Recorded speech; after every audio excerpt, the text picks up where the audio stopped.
ودین الحق. اللہ نے اپنے رسول کو بھیجا ہے دین حق دے کر. کس لیے بھیجا ہے؟ لیظہرہ علی الدین کلہ. اللہ نے اس لیے بھیجا ہے یہ میرے دین کو پوری کائنات پہ غالب کر دے. غالب کب ہوتا ہے؟ جب آدھے سے زیادہ حکمرانی ثابت ہو جائے. غالب تب ہوتا ہے یہ وعدہ اللہ نے محمد کریم سے کیا اور اس وعدے کو پورا امیر معاویہ. معزز حاضرین، مجھے بڑی خوشی ہے کہ میں اپنے بھائی محترم بھائی مولانا محمد واصف صاحب ان کا فن خطابت اور نظریاتی طور پہ ایک مضبوط کورس اس کے اختتام پہ اس کی مجلس میں یہاں موجود ہوں. اور ہمارے شیخ، میں کہا کرتا ہوں میرے دادا استاد حضرت نعمانی صاحب رحمۃ اللہ علیہ، ہم ان کے گلشن میں بیٹھے ہیں.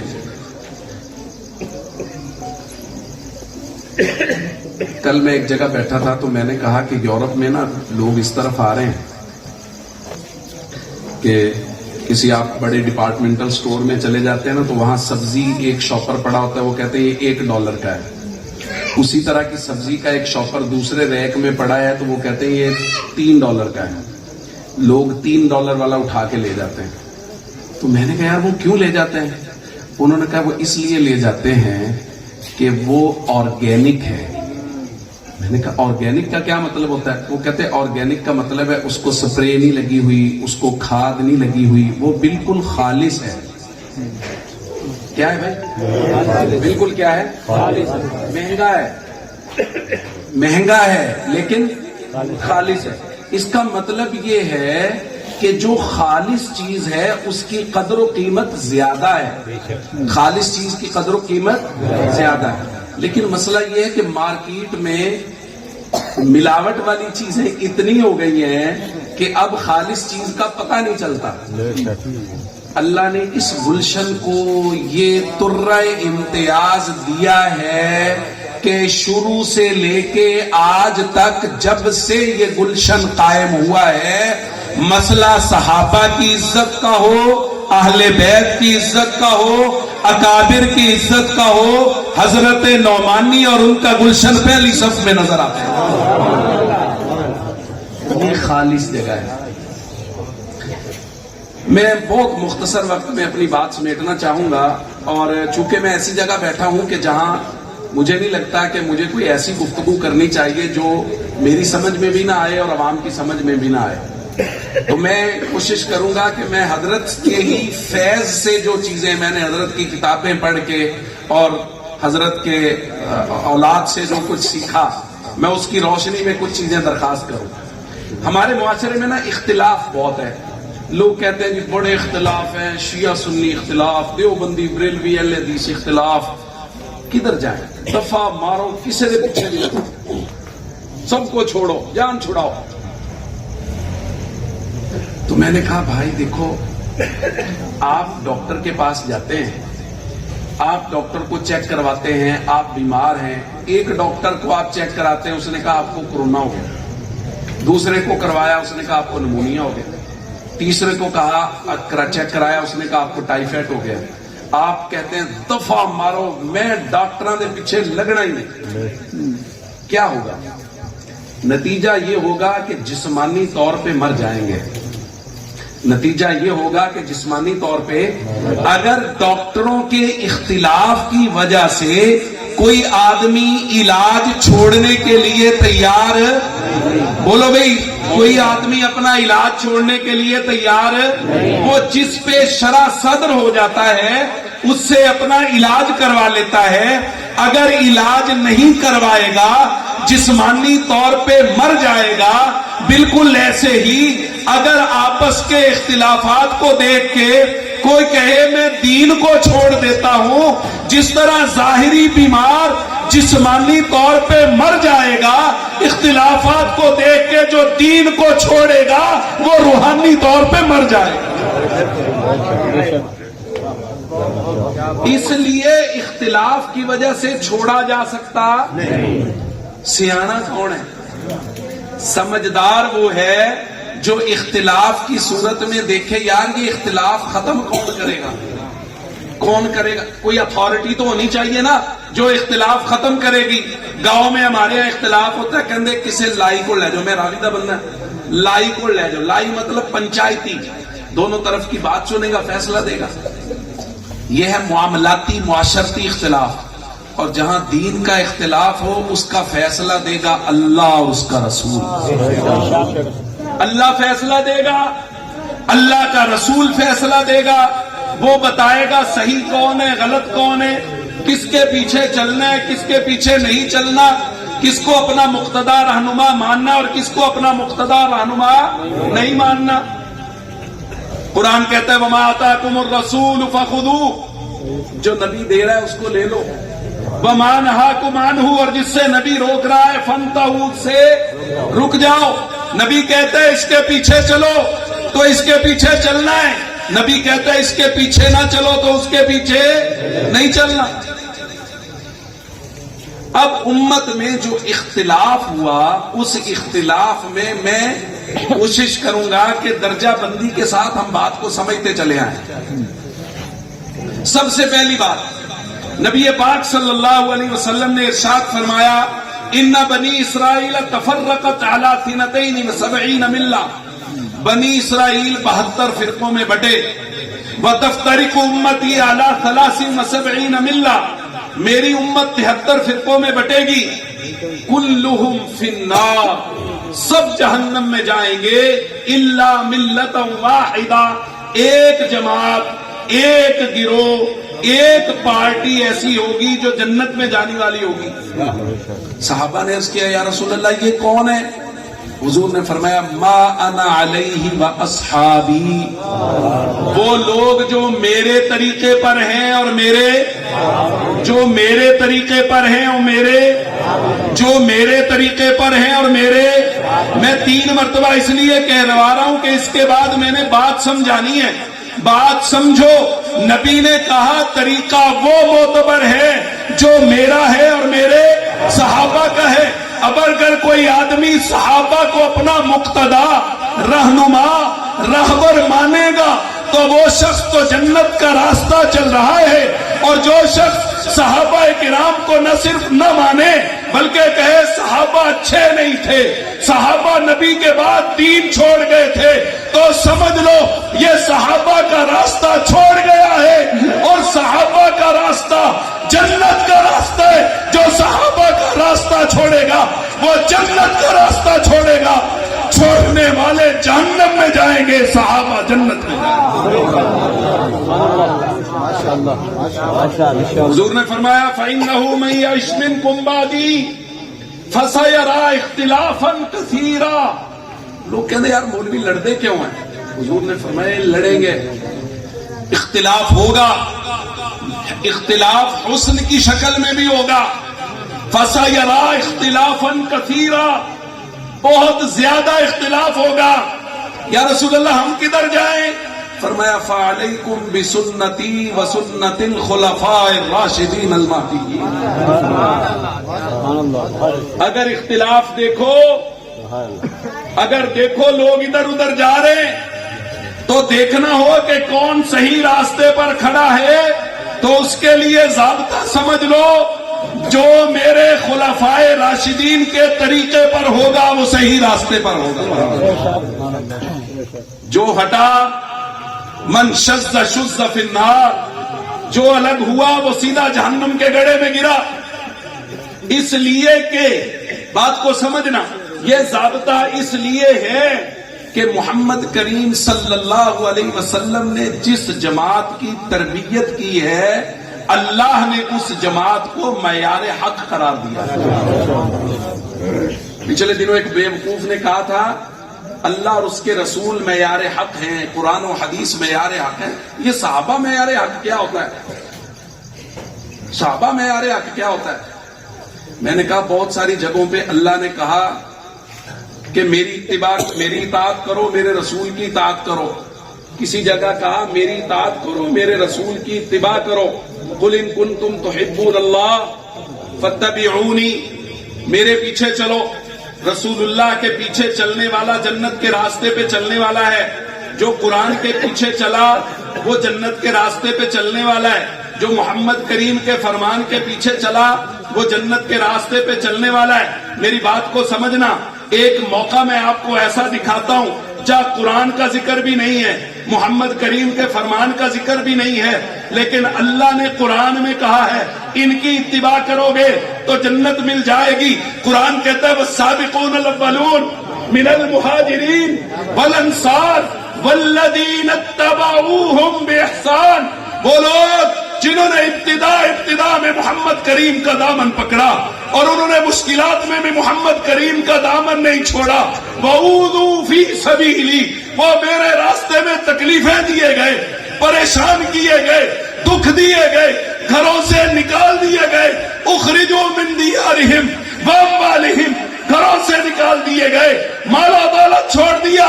اللہ نے ایسا معیار حق بنایا ہے جو صحابہ سابقون اولون مہاجرین و انصار کے پیچھے چلے گا، اللہ نے کہا ان کے پیچھے چلنا اتنا سیدھا راستہ ہے، رضی اللہ عنہم ورضوا عنہ، جو صحابہ کے پیچھے چلے گا وہ مجھ سے راضی ہے، میں محمد اس سے راضی ہوں۔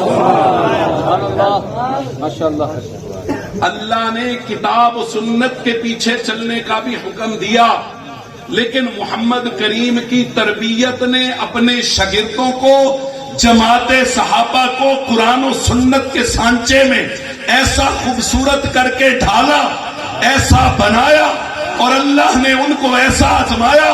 قرآن کہتا ہے اولئک الذین امتحن اللہ قلوبہم۔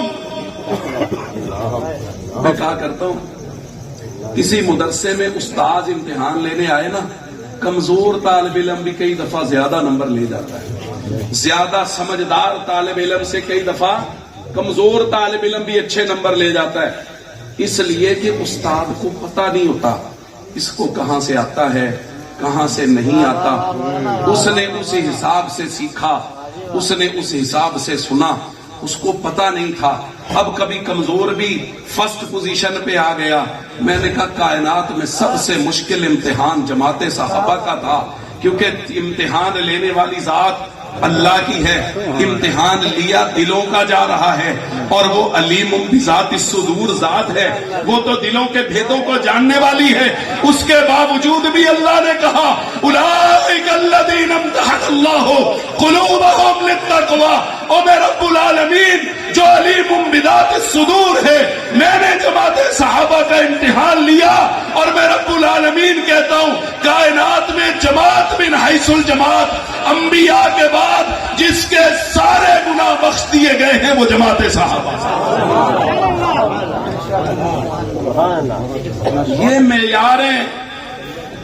یہ معیاریں اور چھوٹا معیار نہیں ہے۔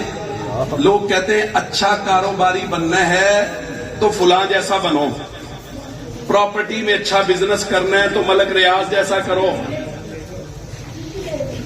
دنیا کی مثالیں، چھوٹے کاموں کی مثالیں چھوٹے لوگوں کے ساتھ، چھوٹا مشن اور کاز تو اس کی مثال چھوٹا مشن، چھوٹے مشن والے لوگ۔ کائنات میں اللہ نے جو سب سے قیمتی چیز پیدا کی ہے اس کو ایمان کہتے ہیں۔ کائنات میں اللہ نے جو سب سے قیمتی چیز پیدا کی ہے اسے کیا کہتے ہیں بھائی؟ سارے بولو کیا ہے؟ سارے بولو کیا ہے؟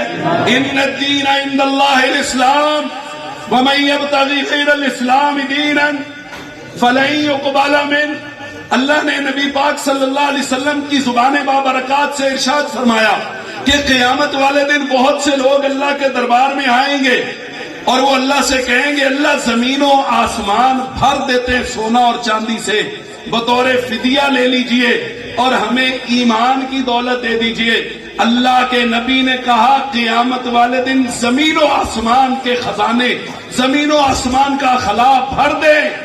یہ چھوٹا ہے، اس کے بدلے میں ایمان ملنے والا۔ کائنات کی سب سے بڑی نعمت ایمان ہے، اور ایمان کے لیے معیار صحابہ ہے۔ فَإِنْ آمَنُوا بِمِثْلِ مَا آمَنْتُمْ بِهِ فَقَدْ اهْتَدَوْا۔ لوگوں اگر ہدایت کے دروازے پہ دستک دینی ہے تو یاد رکھو ہدایت کا دروازہ صحابہ کا دروازہ ہے. اگر ہدایت کے دروازے کھلوانے ہیں صحابہ کے دروازے پہ آؤ. یہاں سے ہدایت ملے گی, یہاں سے ایمان ملے گا. اور کیوں نہ ہو ان کو معیار ایمان قرار دیا جائے, اور جنہوں نے اپنی چمڑیاں رسول اللہ کے دین کے لیے اجڑوا دی. اور کیوں نہ ہو کہ جن کو تپتے انگاروں پہ لٹا دیا گیا. اور کیوں نہ ہو مکہ کی تپتی ریت پہ بلال کو گھسیٹا جا رہا ہے. اور کیوں نہ ہو کہ بلال کے وزن سے زیادہ وزنی پتھر بلال کے سینے پہ رکھ دیا گیا ہے. اور کیوں نہ ہو امیہ ابن خلف کوڑے مار رہا ہے اور کہہ رہا بلال ایک اللہ کو چھوڑ میرے خداؤں کو مان. بلال کی زبان کہہ رہی ہے احد احد احد, اللہ کے علاوہ کوئی معبود نہیں ہے. اور اللہ نے دنیا میں بھی دکھایا. پیغمبر گئے ہیں معراج پہ اور جنت کا سفر ہوا ہے. جنت میں کسی کے چلنے کی آواز آئی ہے. حضور نے پوچھا جبریل میں محمد سے پہلے کون جنت میں آیا ہے؟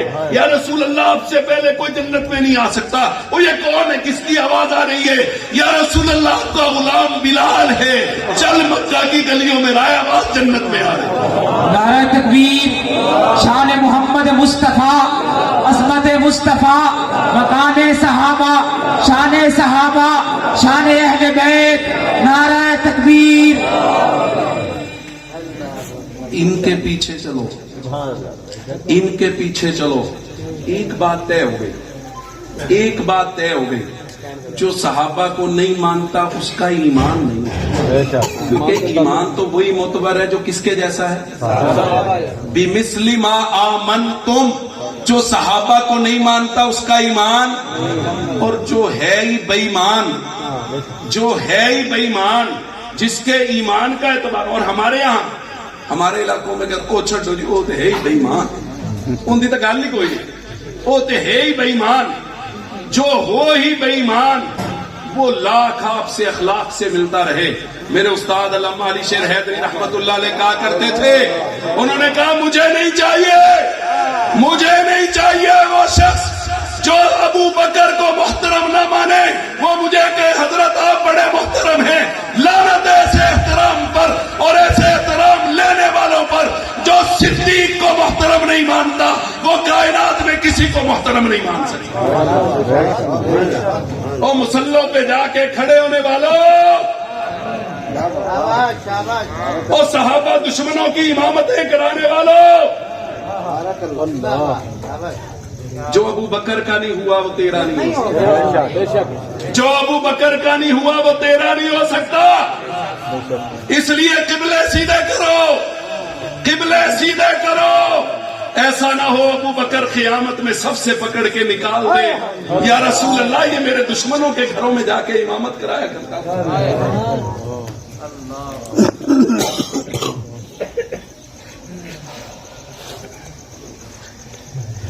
میں پچھلے دنوں ایک جگہ واز کر رہا تھا, رجب کا مہینہ تھا, سیدنا امیر معاویہ رضی اللہ تعالیٰ عنہ کے حوالے سے بات تھی, اور میں اس وقت دفاع امیر معاویہ پہ بات کر رہا تھا. میں نے وہاں کہا یار کیا دور آ گیا ہے, اب ہمیں اپنے ممبروں پہ بیٹھ کے, اپنے لوگوں میں بیٹھ کے, اپنے ساتھیوں میں بیٹھ کے, اپنے لوگوں کے ایمان کی حفاظت کے لیے صحابہ کرام کا اس طرح دفاع کرنا پڑ رہا ہے کہ ہم انہیں یہ بتائیں کہ لوگ کہتے ہیں معاویہ شرابی. یار ڈوب کے نہ مر گئے ہم, کیا وقت آ گیا. یعنی ہمیں صفائیاں دینے کے لیے یہ لفظ جلے میری زبان جل جائے اور میں صحابی کے لیے کہوں یار معاویہ, میں صفائیاں دوں, نبی کا صحابی شرابی نہیں. اللہ نے قرآن میں کیا کہا, والذی ارسل رسولہ بالہدی ودین الحق. اللہ نے اپنے رسول کو بھیجا ہے دین حق دے کر. کس لیے بھیجا ہے؟ لیظہرہ علی الدین کلہ. اللہ نے اس لیے بھیجا ہے یہ میرے دین کو پوری کائنات پہ غالب کر دے. غالب کب ہوتا ہے؟ جب آدھے سے زیادہ حکمرانی ثابت ہو جائے. غالب تب ہوتا ہے یہ وعدہ اللہ نے محمد کریم سے کیا اور اس وعدے کو پورا امیر معاویہ نے کیا. یہ خشکی کے قرۂ ارض کا آدھے سے زیادہ حصہ اسلام کے پرچم کے نیچے جس کے دور میں آیا وہ امیر معاویہ ہے. وہ نبی سے کیے ہوئے وعدے جس کے ہاتھ پہ پورے ہو رہے ہو. اوے بدبختو، او بدبختو، اس امیر معاویہ کے ایمان پہ سوال اٹھتے. اس امیر معاویہ کو باغی کہا جا رہا ہے، اس امیر معاویہ کو شرابی کہا جا رہا ہے. اور خواب غفلت میرا، میری قوم کا اور ان ملاؤں کا جو ان بدبختوں کے اداروں میں جا کے جماعتیں کروا رہے ہیں. دل میں جھانک کے دیکھو، دل میں جھانک کے دیکھو اور سمجھو، اگر وہ مجلس میں یہ کہہ بھی دیتا ہے کہ نہیں جی ہم ابو بکر کو مانتے ہیں، لیکن وہ بدبخت کبھی مجلس میں یہ نہیں کہے گا کہ میں امیر معاویہ ہوں. کبھی نہیں کہے گا. اس لیے نہیں کہے گا کہ امیر معاویہ نے جو رگڑا اس کی ذریت کو، اس کے آباء و اجداد کو لگایا ہے، اس کو وہ رگڑا بھول نہیں رہا. اس کو تکلیفیں اٹھتی ہیں، پنجابی جاننے نے انہوں چیساں اٹھ دیا نے، پیڑا اٹھ دیا نے. اور جدو کسی نو پیڑا اٹھن وہ کر کچھ نہ سکے تے منہ دی بواسیر تک کڈ ہی لیندا ہے. کسی نے کہا تھا کسی کتے کی دم پہ پاؤں رکھو گے تو بھونکے گا تو صحیح. اس لیے بھائی ذمہ داریوں کو سمجھے. میرے اولین مخاطب میرے وہ بھائی ہیں جنہوں نے یہاں تحقیق المسائل اور فن خطابت کورس کیا ہے. اپنی ذمہ داریوں کو سمجھے، اپنے آپ کو علم کے دلائل کے زیور سے آراستہ کریں. اور میری دوسری درخواست ہے میرے ان بھائیوں سے جو عوام میں سے تشریف لائیں، حضرت نعمانی سے محبت کرنے والے لوگوں، اپنے آپ کو اتنا مضبوط بنا لو کہ اگر کوئی امیر معاویہ کے خلاف بات کرے تو وہ اس مجلس سے اٹھ کے نہ جائے. ہاں، میں یہ نہیں کہتا جان سے مار دو، پر یہ ہے کہ وہ دوبارہ کبھی زندگی میں کسی عاشق کے سامنے امیر معاویہ پہ بات نہ کرے. یار یہ کیسا دور آ گیا ہے کہ ہمیں حضرت امیر معاویہ کے دفاع کے لیے پرمیشنز لینی پڑتی ہیں، ہمیں ان کے دفاع کے لیے اجازتیں لینی پڑتی ہیں. اللہ نے قرآن میں محمد کریم سے جو وعدے کیے، جس کے ہاتھوں پر اللہ وہ وعدے پورے کروائے، آج ہمیں اس کے دفاع کے لیے صبح و شام تقریریں کرنی پڑتی ہیں. اس لیے کہ دشمن نے اتنا پروپیگنڈا کر دیا ہے. لہذا جس بندے کو بیٹھے ہوئے بات سمجھ میں آ جائے، اور بات سمجھنا کوئی مشکل نہیں ہے بھائی، ایک ہی بات، یہ میں آخری بات کروں، اس کو سمجھ لیں. جتنے اعتراضات سیدنا امیر معاویہ رضی اللہ تعالیٰ عنہ پہ کوئی کرے، جتنے بھی کرے، ان کا ایک ہی جواب ہے. اور ایسا کہتے ہیں نا الفضل ما شہدت بہ الاعداء، فضیلت وہ ہے جو دشمن بھی مانے کہ ہاں جی ٹھیک ہے آپ صحیح کہہ رہے ہیں. بات سمجھنا، جب کوئی بندہ حضرت امیر معاویہ پہ اعتراض کرے، اسے یہ کہنا ہے کہ تو بتا، تو زیادہ اچھا مسلمان ہے یا حضرت علی کے بیٹے حسن و حسین زیادہ اچھے مسلمان؟ تیرے میں دینی غیرت اور حمیت زیادہ ہے یا حسنین کریمین میں دینی غیرت اور حمیت زیادہ ہے؟ 1400 سال کے بعد تو حالات کو زیادہ بہتر جانتا ہے یا فاطمہ کے لگتے جگر حالات کو زیادہ بہتر جانتے؟ اگر دینی غیرت بھی حسنین کریمین میں ہم سے زیادہ، حالات بھی وہ ہم سے زیادہ بہتر جانتے ہیں، اور وہ حضرت علی سے رشتہ داری بھی ہم سے زیادہ قریب ہیں، تو پھر اگر تو اور میں کسی باغی کے ہاتھ پر بیعت کرنے کے لیے تیار نہیں ہیں تو حسن بھی کسی باغی کے ہاتھ پر بیعت نہیں کر سکتا. حسن کی بیعت نے بتا دیا جو بکے گا کہ امیر معاویہ خدا نہ خواستہ اس جرم میں مبتلا ہے تو اس کو دست حسن دکھانا کہ تو زیادہ اچھا نہیں جانتا، علی کا بیٹا حسن زیادہ اچھا. سب سوال میں کہا کرتا ہوں، سب سوالوں کے جواب اللہ جزائے خیر دے اہل بیت کے افراد کو. صحابہ پر ہونے والے جتنے اعتراضات تھے ان کے جوابات اہل بیت کے افراد نے ہم سے زیادہ بہتر طریقوں سے دیے. اب قیامت تک کوئی مسئلہ نہیں. اس لیے بھائی اختلاف کے وقت ہمیں دیکھنا ہے جماعت صحابہ کو، یہ کہاں کھڑے ہیں. فروعی اختلاف میں ہم نے دیکھنا ہے صحابہ کو، اور خاص طور پہ خلفائے راشدین کو. اگر کوئی خلفائے راشدین سے پیچھے ہٹ جائے، میرے علماء بھائی مزہ لیجئے گا، اگر کوئی خلفائے راشدین سے پیچھے ہٹ جائے وہ اتنا کملا اور بے وقوف ہو جاتا ہے اسے تراوی اور تہجد کا فرق بھی سمجھ نہیں وہ اتنا کملا ہو جاتا ہے اسے تراوی اور تہجد کا فرق بھی سمجھ نہیں آتا وہ کبھی تراوی کو تہجد اور کبھی تہجد کو پوچھے بھائی کیا پڑھ رہے ہو یہ کیا پڑھ رہے ہو وہ کہتا ہم تراوی پڑھ رہے ہیں تو بھائی تراوی کہاں ہے انہوں نے کہا سیدہ عائشہ فرماتی ہیں نبی پاک صلی اللہ علیہ وسلم نے رمضان اور غیر رمضان میں 11 رکعت سے زیادہ نہیں پڑھی حضور نے 11 رکعت سے زیادہ نہیں پڑھی بھائی یہ 11 رکعت کون سی ہے اس نے کہا جو تہجد میں پڑھی تھی تو بھائی تم کیا کر رہے ہو ہم تراوی ہوا کیا ہوا یہ ہے کہ ان بیچاروں کو دین کی فہم رکھنے والا بندہ نہ ملا ان کو ابو حنیفہ نہ ملا ان کو خیر القرون کا مجتہد نہ ملا جب خیر القرون کے مجتہد کا دروازہ چھوڑ دو گے اور تم تو بھٹکو گے تمہیں تہجد اور تراوی کا فرق بھی سمجھ میں نہ آئے گا اس لیے بھائی صحابہ اور صحابہ میں خلفائے راشدین اگر وہ کہیں کھڑے ہیں تو سمجھ لو حق وہیں کھڑا ہے حق وہیں کھڑا ہے اس کے پیچھے چلو اس لیے ہمیں بہت بنیادی ضابطہ اللہ کے نبی نے بتا دیا اس بے وقوف مریض کی طرح نہ بنو جو ڈاکٹروں کا اختلاف دیکھ کے اپنی موت کو دعوت دینے لگ جاتا ہے بلکہ تحقیق کرو اور تحقیق آپ کو بتائے گی اللہ کے رسول نے جس دروازے پر ہدایت کا معیار بنا کے رکھ دیا ہے وہ صحابہ کا دروازہ ہے اس کو کھٹکھٹاؤ ہمیشہ ہدایت صحابہ کے دروازے سے ملے گی اللہ اس گلشن کو آباد رکھے اور اللہ حضرت کے جانشینوں کو دن دگنی رات چوگنی ترقی نصیب فرمائے وآخر دعوانا ان الحمدللہ رب العالمین